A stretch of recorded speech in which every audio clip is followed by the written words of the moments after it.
Ladies and gentlemen, we have had our first weekend of Modern Warfare 2, and needless to say, it has been interesting. Really interesting. The fact that the game came out and there were as many crashes and bugs as there were kind of surprised me, but it's the launch of a game. That is kind of to be expected whenever a new game, not just a Call of Duty game, comes out. Yes, is it a bit much and is there a bit more problems than there should be? Yeah, I would say so, but I can forgive that. Something that I don't understand, though, is the amount of things that are just simply missing from the game in strange ways. Things that you'd think would be a staple in a Call of Duty game that aren't just currently there. And in this video, I wanted to take a minute and kind of just talk about, one, what are those things that are missing? Two, some decisions that they made with game design. And three, whether or not this game should have actually been delayed. That is probably the most interesting one in my mind, and you'll see what I mean as we move through all of this information. Now, before we dive into all of that missing content and everything along those lines, I first just wanted to tell you about today's video sponsor. Today's video is sponsored by Manscaped, the global brand for men's hygiene and grooming product. Manscaped offers the best tools and liquid formulations for the three biggest odor zones: the body, the butt, and the balls. So Manscaped hooked me up with a bunch of stuff from the Performance Package 4.0. So here, let me show it to you. First of all, we have the Lawnmower 4.0 body trimmer. This is Manscaped's 4th generation of electric waterproof trimmer with advanced skin-safe technology, which reduces nicks and cuts on those most sensitive regions of your body. And trust me, you don't want to have that happen. It is very uncomfortable. The Lawnmower 4.0 trimmer has a super smart cordless charging system, and these LED lights on the front show you just how much juice you have left. And with just one charge, it can be used for up to 90 minutes, which is an incredibly long time. Now, one feature that they have on here is the travel lock feature. If you tap the button 3 times, it'll flash, and this will make it so that it can't randomly be turned on. If I press the power button, it doesn't boot up, but if I press it 3 more times, it turns off. And just like that, you got yourself a trimmer. Also, in the Performance 4.0 package, there are 2 different products that I didn't know I needed until now. First of all, you have the Crop Preserver Ball Deodorant and the Crop Reviver Ball Toner Spray. First of all, you simply apply the Crop Preserver after your daily shower for all your body odor protection. Then the Crop Reviver is a convenient spritz with cooling aloe vera to quickly refresh the area wherever you need it. And then Manscaped really has you covered from head to toe. This is their Weed Whacker nose and ear hair trimmer. It's a wireless nose trimmer with the same skin-safe technology as the groin trimmer. So you don't have to worry about tugging or cutting on your ears or your nose, because that's just as bad. Now, for a limited time, you can get this with 2 free gifts. First of all, you have the Shed Travel Bag and the Manscaped Anti-Chafing Boxers, which, let me tell you, are incredibly comfortable. So if you click that first link down in the description, go to manscaped.com, you can get yourself that Performance 4.0 package with those 2 free gifts, and if you use code Inkslasher at checkout, it is free international shipping and 20% off your order as well. So get the discount while you still can. Check out Manscaped down below. Thank you, Manscaped, for sponsoring the video. And Manscaped, always use the right tools for the job. So with the launch of Modern Warfare 2, there's been a lot of bugs. The biggest one, and I've seen the most people talking about, is on PC, if you were playing in parties, the game would pretty much crash every second game or so. It was very frustrating, and they have put out a patch for that. And I've seen a lot of people defend the game and say the campaign was pretty much bug-free, but when that came out and I played that on day one, well, let's just say it definitely wasn't seamless. I did. Good. Not again! No! There's 2. Oh, okay, we got away from it. No! So you do like me? I like you a lot. No! Not again. Not the Shadow Realm again. Oh, no. No.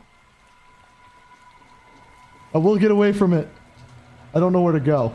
Now, as I said at the beginning of the video, that kind of stuff I can kind of get over, especially because when I restarted the game, the Shadow Realm seemingly went away and I had less bugs along those lines. And they have pretty quickly fixed the party issue, and those things are to be expected when they haven't tested this on a mass scale. Again, I can understand those.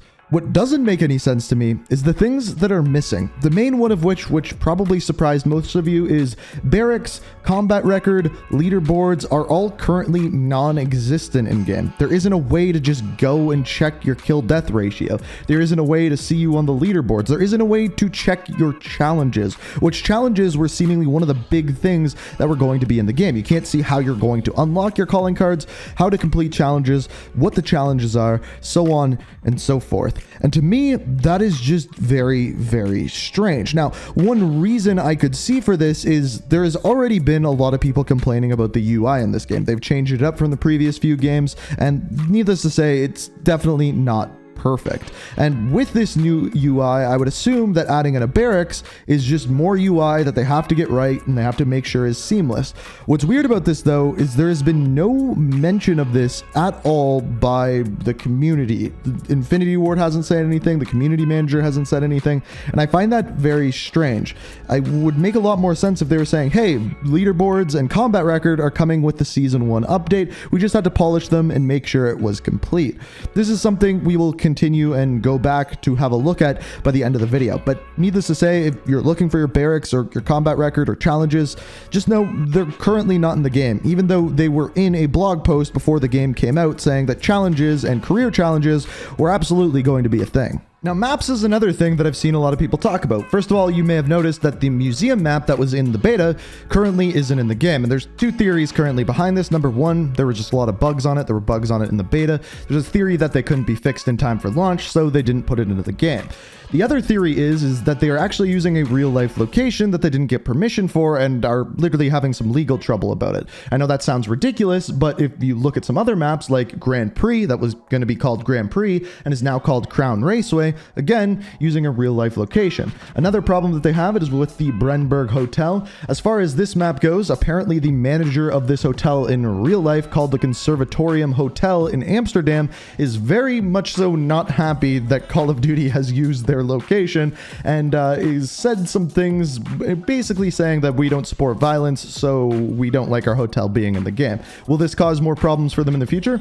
It very well might, but needless to say, there are some maps currently missing from the game, and we might see more disappear as well. Now, there are also some weapons missing that were in there in an early build when we could access the menus during the early campaign that aren't currently in the game. And I don't know whether these are Season 1 weapons or they are missing from the game. At this point, we don't know because, again, Infinity Ward Activision has not said anything about it. That one I kind of get and understand a little bit more. But the rest of what I'm talking about, I don't know if it's missing or are just strange decisions from the developer. For example, when you complete a weapon camo, it doesn't pop up in game saying that you have completed that challenge. It doesn't say that you have unlocked that camo, which is very, very strange, and we've never really seen that before. Generally speaking, once you unlock a camo, a thing pops up on screen, some music plays, and everyone is excited. But as of right now, that is not in the game. Now, there are some other decisions that just confuse me and I don't understand them. Like, as of right now, the best way to level up weapons is to either play Ground War or to play Invasion and kill bots, to kill AI. And to me, that doesn't really make any sense because when we first originally went to see this game early, they told us that the main focus of the game was going to be on 6v6 combat. But as of right now, to level up weapons, which is what everyone is pretty much doing in game, that is the worst way to do it. Playing 6v6 is the slowest way. It's like 3 or 4 kills to 1 compared to Ground War, which makes it so that I am playing a lot of Ground War lately, which I get very frustrated in because, well, tanks kill me all the time, and it's very frustrating. I don't like it. And then as far as Invasion goes, killing bots over and over again just isn't my cup of tea. If I wanted to do that, I would just play Spec Ops or Campaign. So to me, that decision is very, very strange.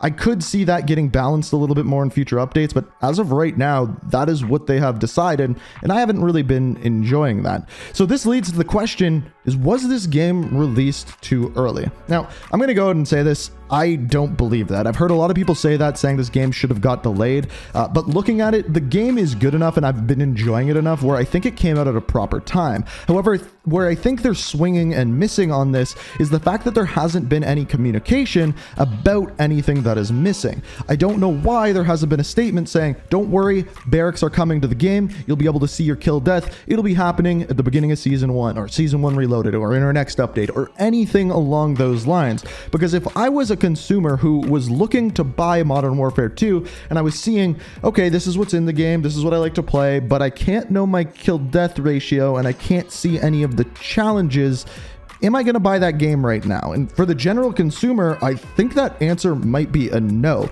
But if you see some sort of communication saying, don't worry, we got big updates coming, big things coming, this is what's coming down the pipe, That is what needs to happen right now, and it currently isn't. Now, it very well could happen like right as I release this video or later this week, but as of making this video, none of those statements have been made, and I think they definitely need to be. So this isn't like my full review of multiplayer or anything like that, because to be honest with you, I've been enjoying a lot of what multiplayer has to offer. I like the camo grind. I like how you level up weapons. I generally like the speed in which you level up weapons. It might be a little bit slow, but for the most part, there isn't too many weapon levels, which I think is a good thing.